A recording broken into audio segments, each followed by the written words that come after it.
नमस्कार दोस्तों, अगर आप भी किसी प्राइवेट कंपनी में नौकरी कर रहे हैं या आप भी पीएफ मेंबर हैं तो दोस्तों ईपीएफओ ने 10 साल पुराना नियम बदल दिया है। जहाँ दोस्तों 25,000 रुपये तक की बेसिक सैलरी वालों के लिए इस वक्त की सबसे बड़ी खबर निकल कर आ रही है।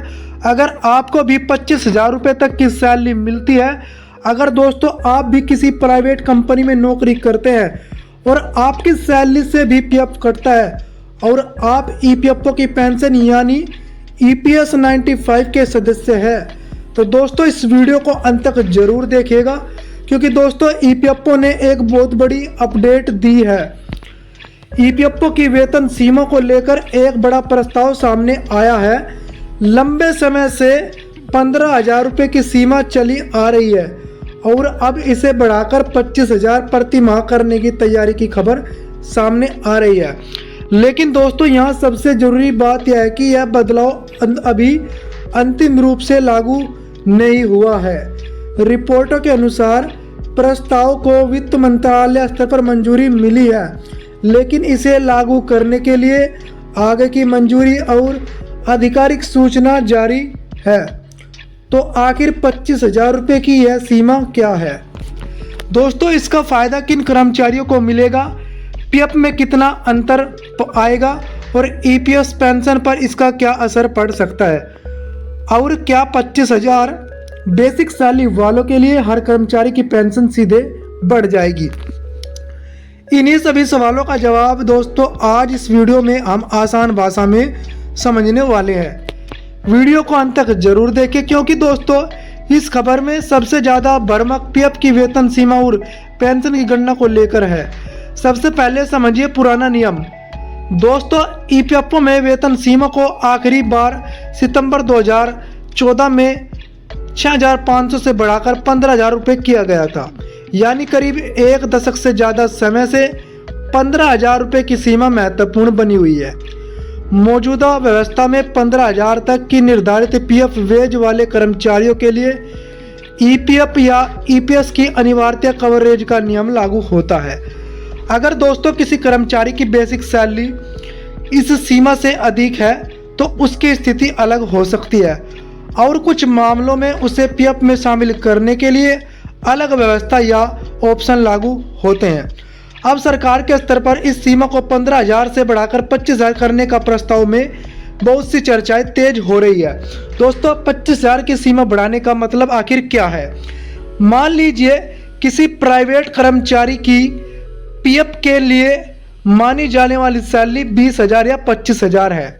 अगर प्रस्ताव को अंतिम मंजूरी मिल जाती है और इसे लागू किया जाता है तो 15,000 रुपये से 25,000 के बीच कमाने वाले कर्मचारियों की अनिवार्य ईपीएफ कवरेज का दायरा बढ़ सकता है। यानी बड़ी संख्या में ऐसे कर्मचारी जो वर्तमान में 15,000 रुपये की सीमा से ऊपर है, उनकी भी ईपीएफ और ईपीएस की कवरेज मिल सकती है। यही इसी प्रकार का सबसे बड़ा असर माना जा रहा है। तो दोस्तों 25,000 रुपये की सीमा लागू होते ही हर कर्मचारी तुरंत 25,000 के आधार पर नहीं हो जाएगी। पेंशन की वास्तविक गणना सेवा अवधि, पेंशनेबल सैलरी और लागू ईपीएस नियमों पर निर्भर करेगी। दोस्तों क्या 25,000 रुपये की बेसिक सैलरी वालों को सीधा फायदा मिलेगा?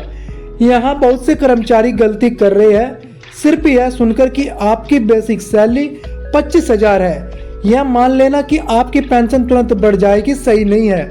पहले प्रस्ताव को अंतिम मंजूरी मिलनी होगी, उसके बाद आधिकारिक नोटिफिकेशन जारी होगा। फिर यह देखना होगा कि नई व्यवस्था किन कर्मचारियों पर किस तारीख से और किस तरीके से लागू होती है। इसलिए अभी वीडियो में यह कहना सही नहीं होगा कि दोस्तों 25,000 तक की वेतन सीमा बढ़ने का प्रस्ताव सामने आया है, न कि यह कहना कि हर कर्मचारी की पेंशन आज से बढ़कर 25,000 रुपये के आधार पर मिलनी शुरू हो गई है। तो दोस्तों पीएफ कटौती पर क्या असर पड़ सकता है? अगर वेज सैलिंग बढ़ती है और किसी कर्मचारी पर नई सीमा के अनुसार अधिक पीएफ कंट्रीब्यूशन लागू होता है तो कर्मचारियों की सैलरी से पीएफ के रूप में भी कटने वाली राशि बढ़ सकती है। दोस्तों उदाहरण के लिए मैं एक बात बता दूं, जैसे कि 15,000 रुपये की सीमा पर 12% का हिसाब लगाए तो 1800 रुपये होता है। वहीं 25,000 रुपये की सैलरी पर 12% का हिसाब लगाए तो 3,000 रुपये होता है। अब दोस्तों 10 साल पुराना नियम क्यों चर्चा में है? 15,000 रुपये की स्टोरेटिव वेज सेलिंग सितंबर 2014 में लागू हुई थी और उसके बाद लंबे समय तक इसमें बदलाव नहीं हुआ है। दोस्तों इसी वजह से 2026 में 25,000 की नई सीमा का प्रस्ताव आने की खबर को बड़ी अपडेट माना जा रहा है। तो दोस्तों आज की इस खबर में इतनी ही जानकारी थी और मैं आशा करता हूं कि आपको यह खबर बहुत ही अच्छी लगी होगी।